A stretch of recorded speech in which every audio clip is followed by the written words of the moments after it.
હતી radio colony. સરકારી બેદરકારીથી ભૂતિયા મહેલમાં ફેરવાતી કરોડોની સરકારી મિલકત. એક હતી રેડિયો કોલોની. હા, તમે સાચું સાંભળ્યું. આ કોઈ કાલ્પનિક કહાની નથી, પરંતુ ભુજ શહેરના હૃદય સમાન કોલેજ રોડ પર આવેલી સરકારી મિલકતની હકીકત છે, જે આજે સરકારી તંત્રની ગંભીર અને ગોર બેદરકારીનું જીવંત ઉદાહરણ બની ગઈ છે. ભુજનો કોલેજ રોડ આજના સમયમાં શહેરનો સૌથી વિકસિત વિસ્તાર થઈ રહ્યો છે, જ્યાં સતત વાહન વ્યવહાર, મોલ, વ્યાપારિક પ્રતિષ્ઠાનો અને મોટા વાહન શોરૂમ્સ અને મોટી મોટી બ્રાન્ડ કંપનીઓના મોલના લીધે 24 કલાક ધમધમતું જોવા મળે છે. આ જ રોડ પર કોમર્સ કોલેજની બાજુમાં એક સમય એવો હતો જ્યારે રેડિયો કોલોની નામની સરકારી વસાહત હતી, જ્યાં બાળકોનો કલરવ ગૂંજતો, કર્મચારીઓના પરિવારો વસતા અને જીવન ધબકતું હતું. પરંતુ આજે આ રેડિયો કોલોની તદ્દન ખંડેરમાં ફેરવાઈ ચૂકી છે. તૂટેલા મકાનો, ઉગી આવેલી ઝાડીઓ, અંધારું અને ભયજનક વાતાવરણ. હવે આ વિસ્તાર જાણે ભૂતિયા મહેલ બની ગયો છે. સૌથી ગંભીર બાબત એ છે કે આ કોલોની કેન્દ્ર સરકારના હસ્તક આવેલી કરોડોની કિંમતની સરકારી જમીન પર આવેલી છે, છતાં વર્ષોથી તેની કોઈ દેખરેખ લેવામાં આવી નથી. પરિણામે હવે અસામાજિક તત્વોની નજર આ જ જમીન પર પડી છે. મળતી માહિતી મુજબ કેટલાક વિસ્તારોમાં ગેરકાયદેસર દબાણો પણ શરૂ થઈ ચૂક્યા હોવાનું મનાય છે. રોડ ટચ વિસ્તાર હોવાના કારણે કોલોનીની આગળના ભાગમાં તો દબાણો સ્પષ્ટ જોવા મળે છે. દુકાનો, કેબિન અને અસ્થાયી બાંધકામો ઊભા થઈ ગયા છે, છતાં સરકારી તંત્રનું પેટનું પાણી હાલતું નથી. કોઈ કાર્યવાહી, કોઈ નોટિસ કે કોઈ સ્પષ્ટ આયોજન નજરે પડતું નથી. જો સરકાર ઈચ્છે તો આ રેડિયો કોલોનીનું રીડેવલપમેન્ટ કરી શકાય. અહીં આધુનિક સરકારી ક્વાર્ટરો ઊભા કરી શકાય, જ્યાં સેંકડો સરકારી કર્મચારીઓને આવાસ મળી શકે. આજના સમયમાં અનેક સરકારી કર્મચારીઓ ઘર વિહોણા છે અને મોંઘા ભાડા ચૂકવવા મજબૂર બને છે. તેઓ વારંવાર ક્વાર્ટર માટે રજૂઆતો કરે છે, પરંતુ સગવડ ન હોવાનું કહી તેમને પરત મોકલવામાં આવે છે.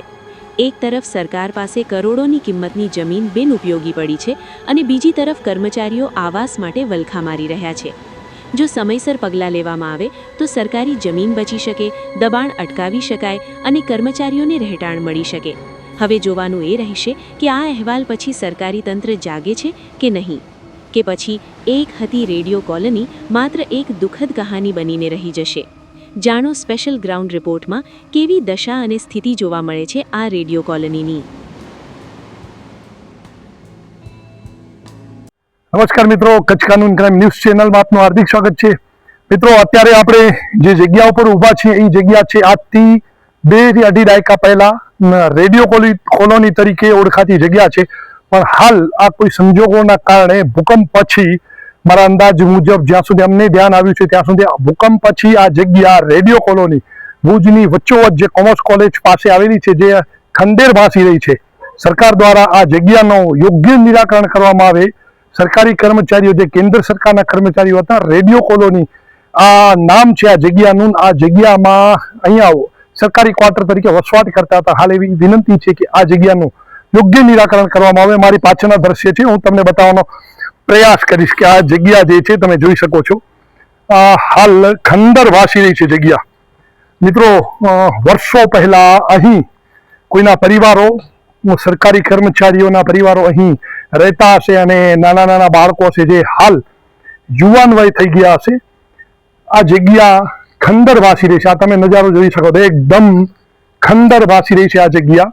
હાલ આ જગ્યાનું નિરાકરણ કોઈ પણ યોગ્ય રીતે વ્યવસ્થિત સમારકામ કરે અથવા તો કોઈ પણ યોગ્ય પાર્ટીને આપીને સરકારી કર્મચારીઓ માટે પરત ફરી પાછું ખોલવામાં આવે આ જગ્યા અને એમને રહેણાંકો મકાનો અહીં સુપ્રત કરવામાં આવે યોગ્ય રીતે, તો આ જગ્યાનો પણ વિકાસ થશે અને જે સરકારી કર્મચારીઓ પોતાની મકાન માટે, સરકારી ક્વાર્ટર માટે જે અરજીઓ કરી રહ્યા છે એમને પણ આ જગ્યા મળી રહેશે. ને ભુજથી વચ્ચોવચ્ચ આવેલી આ જગ્યા છે, કોમર્સ કોલેજને 4 રસ્તા ઉપર રેડિયો કોલોની. અગર આ જગ્યાનું યોગ્ય નિરાકરણ નહીં કરવામાં આવે તો આ જગ્યા ઉપર ધીમે ધીમે દબાણો થવા લાગ્યા છે, એ પણ સામે નજરે ચડી રહ્યું છે. તો દબાણ ન થાય અને સરકારી કર્મચારીઓને આ જગ્યા ઉપયોગી બને એ માટે જલ્દીથી સરકાર દ્વારા આ જગ્યાનું યોગ્ય નિરાકરણ કરવામાં આવે.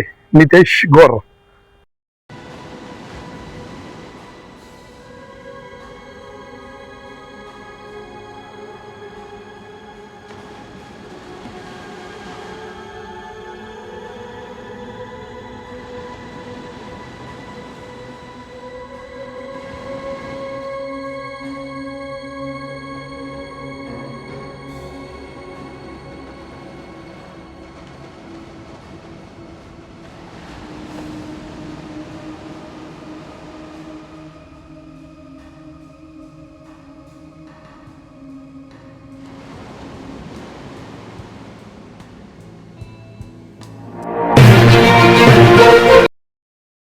વિશ્વ પ્રસિદ્ધ મહાનુભાવોની, ભારતના 8 વડાપ્રધાનોની સચોટ ભવિષ્યવાણી કરનાર અંકશાસ્ત્રી જ્યોતિષ શંકર ગોડ. ભારતના વડાપ્રધાન ઇન્દિરા ગાંધીની વિજયની તથા અકાળી મૃત્યુની સચોટ ભવિષ્યવાણી કરનાર જ્યોતિષી. વડાપ્રધાન રાજીવ ગાંધીની વિજયની તથા અકાળી મૃત્યુની સચોટ ભવિષ્યવાણી કરનાર ભારતીય અંકશાસ્ત્રી. ભારતના વડાપ્રધાન શ્રી નરેન્દ્ર મોદી 2014માં વડાપ્રધાન બનશે અને લાંબો સમય શાસન કરશે અને 2024માં જીતની હેટ્રિક કરશે તેવી 12 વર્ષ અગાઉ સચોટ ભવિષ્યવાણી કરનાર વિશ્વના પ્રથમ ભારતીય અંક જ્યોતિષી. ભારતના જનરલ બિપિન રાવતના અકાળી મૃત્યુ. ભારતના જનરલ બિપિન રાવતની મુસાફરીની શરૂઆત બુધવારના અશુભ દિવસે રાહુકાળમાં થઈ, જેનું પરિણામ ભયંકર અશુભ આવ્યું. બિપિન રાવતનું અકસ્માતથી 12 જણા સાથે અકાળી મૃત્યુ થયું. ગુજરાતના મુખ્યમંત્રી વિજયભાઈ રૂપાણીનું અકાળી મૃત્યુ. અમદાવાદમાં ગુરુવારે બપોરે રાહુકાળમાં મુસાફરીની શરૂઆત થઈ. વિમાનમાં મુસાફરીમાં 300થી વધારે લોકો સાથે વિમાનમાં અકસ્માતમાં વિજય રૂપાણીનું અકાળી મૃત્યુ થયું. બુધવાર શનિવારના અશુભ દિવસે રાહુકાળમાં શુભ કાર્યની શરૂઆત ન કરવી. ભારતના 8 વડાપ્રધાનોની ભવિષ્યવાણી કરનાર જ્યોતિષીની સાચી સલાહ. અશુભ સમયે રાહુકાળથી બચો. મુહૂર્તકાળ પંચાંગ ઘરે બેઠા મંગાવો. સંપર્ક કરો જ્યોતિષી Shankar Gor, Tina house, Bhuj, Kutch. Mobile number 9906 02928.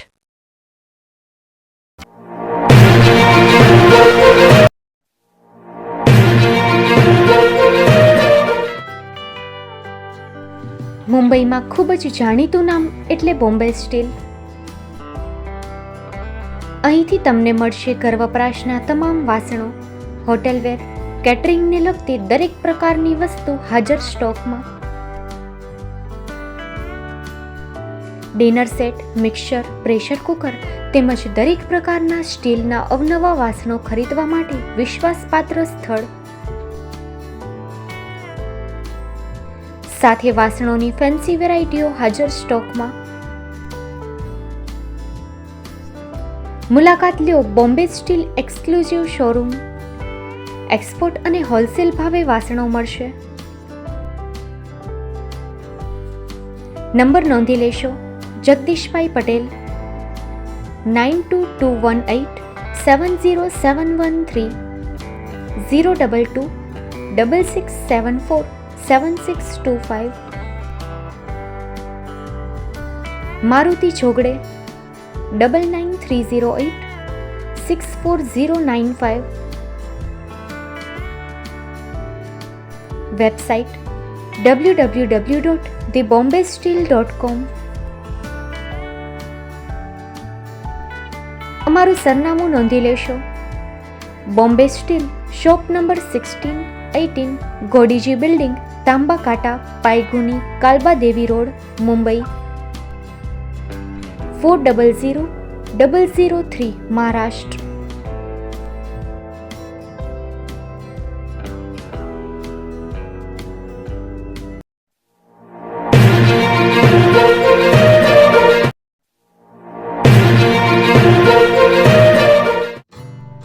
Shri Pratham sarees and lenga department, designer studio. આપના શુભ લગ્ન પ્રસંગોને યાદગાર બનાવતું એકમાત્ર Shri Pratham sarees and lenga department. Exclusive showroom. અહીંથી તમને મળશે fancy bridal chaniya choli, cider chaniya choli, readymade gown, fancy dress materials and readymade dress તેમજ અનેક અલગ અલગ વેરાયટીઓનો ખજાનો. મુંબઈ દાદરમાં વિશ્વાસપાત્ર સ્થળ. અમારું સરનામું નોંધી લેશો. Shop number 5-6 and room number 11-12-123, Hariram mansion, bank of મહારાષ્ટ્રની સામે, દાદા સાહેબ ફાલ્કે રોડ, દાદર ઈસ્ટ, મુંબઈ, મહારાષ્ટ્ર. સંપર્ક કરો વિપુલભાઈ જે વ્યાસ.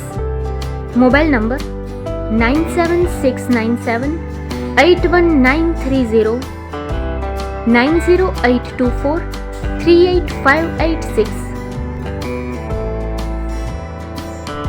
તો તમે રાહ કોની જુઓ છો? આવો, તમારા પરિવાર અને મિત્રને પણ સાથે લઈ આવજો.